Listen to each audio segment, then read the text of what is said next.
Bienvenue à tous sur Télé 50.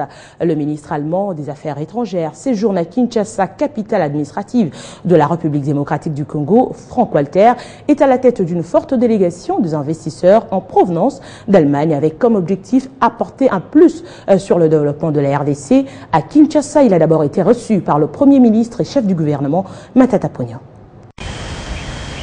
À la primature, c'est une forte délégation qui arrive. J'avais promis à l'époque que je ne viendrais pas seul en RDC. C'est chose faite, a déclaré Frank Walter.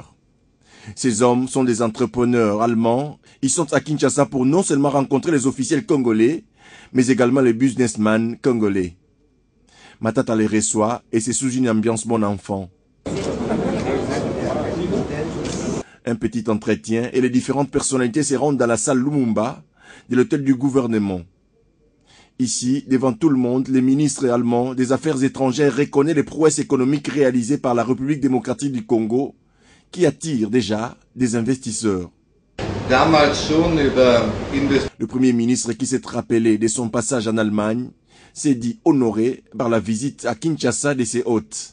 On nous a dit qu'il viendrait en RDC, qu'il viendrait avec les investisseurs allemands. Il est très attaché à cette promesse. Et voilà, la promesse a été réalisée et nous le félicitons. Quand nous étions en Allemagne, nous avons dit au ministre, la RDC, c'est un pays avec lequel l'Allemagne doit compter.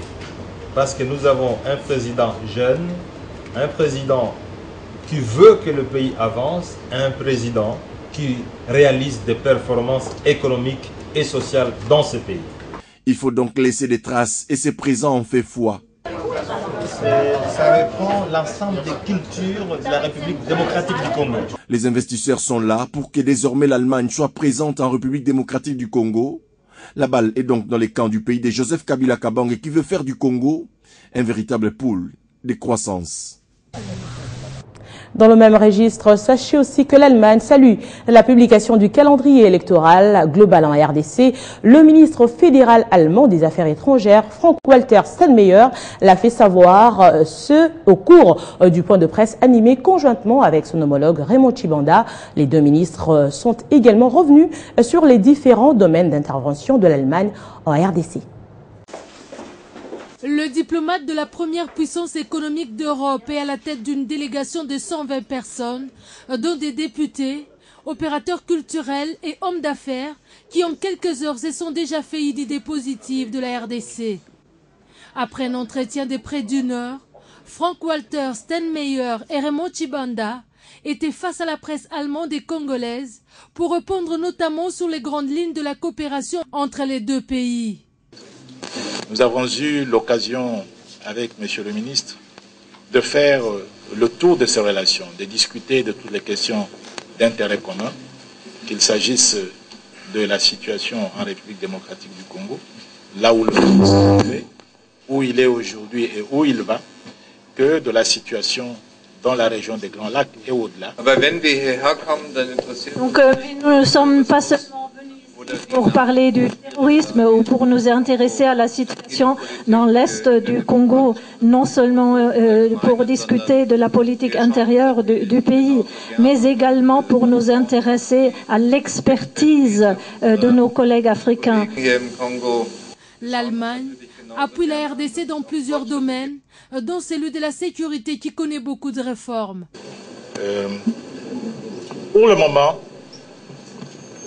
l'Allemagne intervient essentiellement en appui à la réforme du secteur de sécurité, de l'armée et la police, mais aussi dans le secteur des ressources naturelles et dans une certaine mesure dans le secteur de l'énergie, et c'est là à travers la coopération économique et la coopération technique.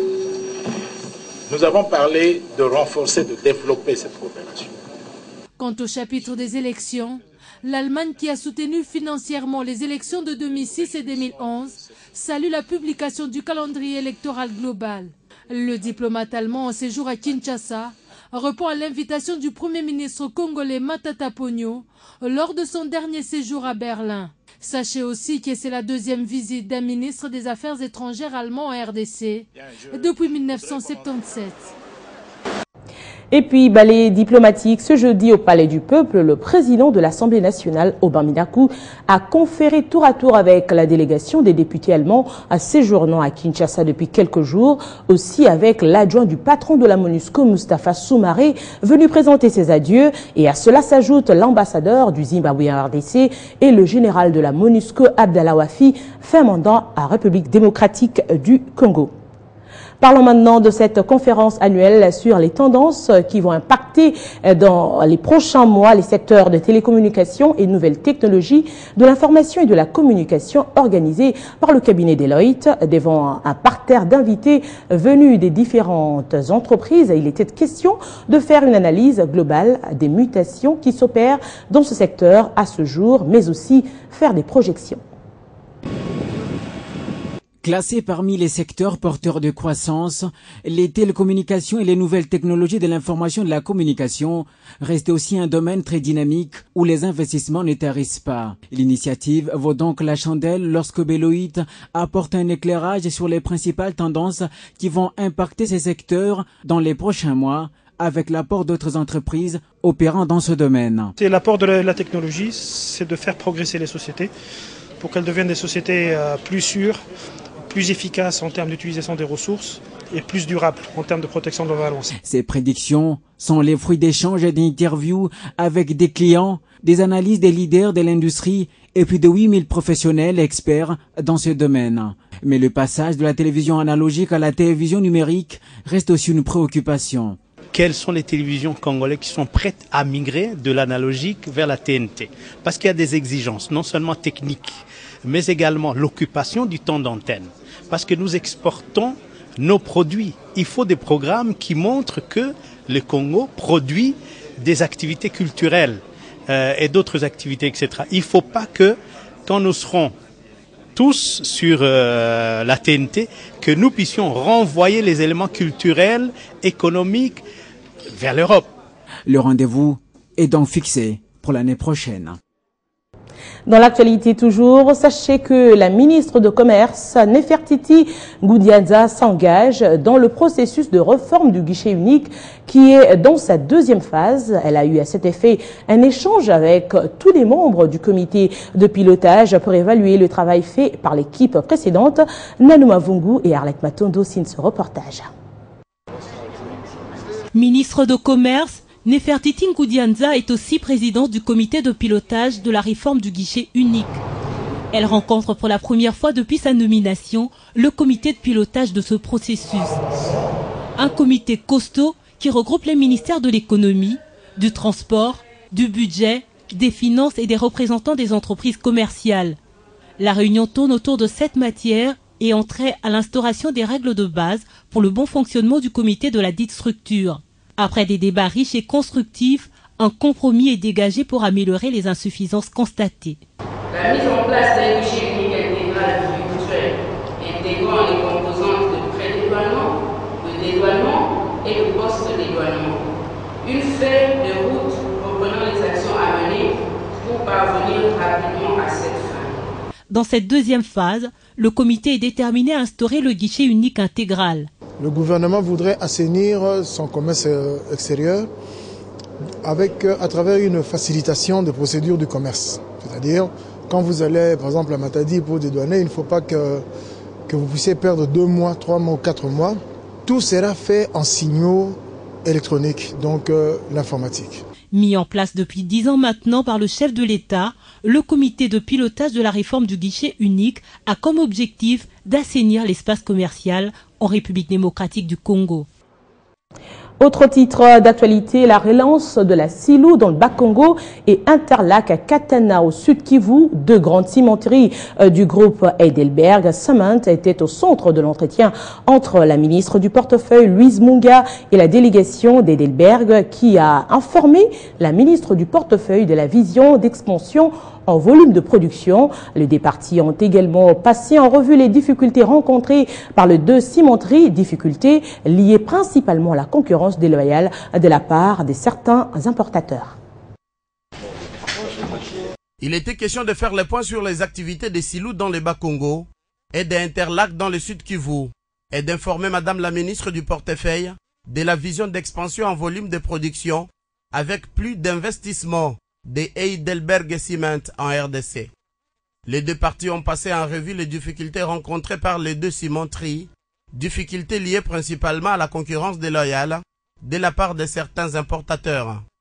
Madame la ministre du Portefeuille a quant à elle rassuré ses invités sur la vision de la RDC qui se veut émergente à l'horizon 2030, ce qui nécessite des industries d'accompagnement, dont celle des ciments, d'où cette assurance du soutien du gouvernement au groupe Heidelberg. Madame Louise Munga, ministre du Portefeuille, a encouragé ses hôtes dans leur vision d'expansion, compte tenu de l'importance du ciment dans la reconstruction du pays. Nous souhaitons qu'effectivement la production locale soit loyalement traitée par rapport aux importations qui bénéficient parfois de certains avantages ou qui évitent de payer parfois certaines taxes. Nous voulons être certains que notamment la TVA additionnelle soit payée sur le prix de vente. Ça fait une très grosse différence et nous avons reçu les garanties de Madame la ministre qu'elle allait d'abord vérifier que la situation était correcte et que s'il y avait des situations incorrectes, qu'elles soient corrigées. Vous avez des avantages, un fonds de commerce, vous avez la clientèle avec une connaissance du milieu, les atouts de persévérer et d'investir parce que vous avez le soutien du gouvernement, déclare-t-elle. Et concernant les dossiers Interlac dans le Sud Kivu, confrontés au même problème que Silou, Madame la ministre du Portefeuille a exhorté ses invités à proposer au gouvernement de la RDC des pistes et des solutions pour la survie de cette unité de production dans le Sud Kivu. Parfait. Le 8 mars, journée dédiée à la femme, c'est pour bientôt et l'on connaît déjà le thème retenu pour cette année au niveau national, autonomisation et participation politique de la femme congolaise. Bijou Mouchitoukat, ministre du genre, l'a annoncé depuis Goma où elle séjourne. Sous le cours d'une cérémonie organisée à la Maison des femmes du Goma, qui est la ministre du genre, Bijou Mouchitoukat, présenter officiellement les thèmes retenus au niveau national pour la célébration en tant attendue du mars, journée internationale de la femme. Conformément à son contexte actuel, la République démocratique du Congo a choisi comme thème autonomisation et participation politique de la femme congolaise. Une occasion pour la ministre du genre d'inviter les institutions publiques et privées, les organisations de la société civile et associations féminines à participer aux différentes activités prévues pour le mois dédié à la femme, mais aussi à désigner les 50 délégués pour prendre part à la marche de plaidoyer et pour l'autonomisation et la participation politique de la femme congolaise prévue le 8 mars sur toute l'étendue de la République démocratique du Congo. Autonomisation des femmes, autonomisation de l'humanité, et c'est les thèmes retenus en international par les Nations Unies et pour célébrer le 8 mars. Et depuis Goma, Jimmy Mavouba, Télé 50. Merci Jimmy Mavouba. Et puis les ex-leaders du M23 sur qui pèsent les graves soupçons de violation de droits de l'homme, crimes de guerre, retranchés à Kampala et Kigali, seront-ils traduits en justice? C'est autour de cette question essentiellement qu'a tourné l'échange entre le coordonnateur du mécanisme national de suivi de l'accord cadre d'Addis Abeba et Ida Sawyer, chercheuse senior à Human Rights Watch. On l'écoute au sortir de l'entretien lui accordé par François Mamba. Nous, à Human Rights Watch, nous sommes surtout intéressés à ce qui se passe avec la question de la justice pour les leaders de M23 qui sont présumés responsables pour les graves violations des droits de l'homme, les crimes de guerre quand ils étaient avec le M23 et aussi pour plusieurs quand ils étaient dans d'autres rébellions avant. Et dans l'accord cadre d'Addis Abeba, Ouganda, Rwanda, la RDC, ils ont tous engagé de soutenir les efforts régionaux pour la justice et d'assurer que ceux qui sont présumés responsables pour les crimes de guerre seront traduits en justice. Donc nous voudrons savoir où est-ce que nous sommes avec ces dossiers et est-ce que ces leaders qui sont toujours en Ouganda et Rwanda, est-ce qu'ils seront traduits en justice. Nous avons documenté le soutien du Rwanda aux rebelles de M23 et maintenant quelques leaders et plusieurs ex-combattants de M23 se trouvent au Rwanda et aussi en Ouganda et nous espérons qu'il y aura des efforts pour assurer que ces leaders de M23 seront traduits en justice. Les nouvelles des entreprises nous emmènent à l'Institut national de sécurité sociale où l'on a procédé mercredi à la signature du contrat de performance avec la vice-primature de l'emploi, travail et prévoyance sociale. Après signature, une commission mixte procédera à l'évaluation.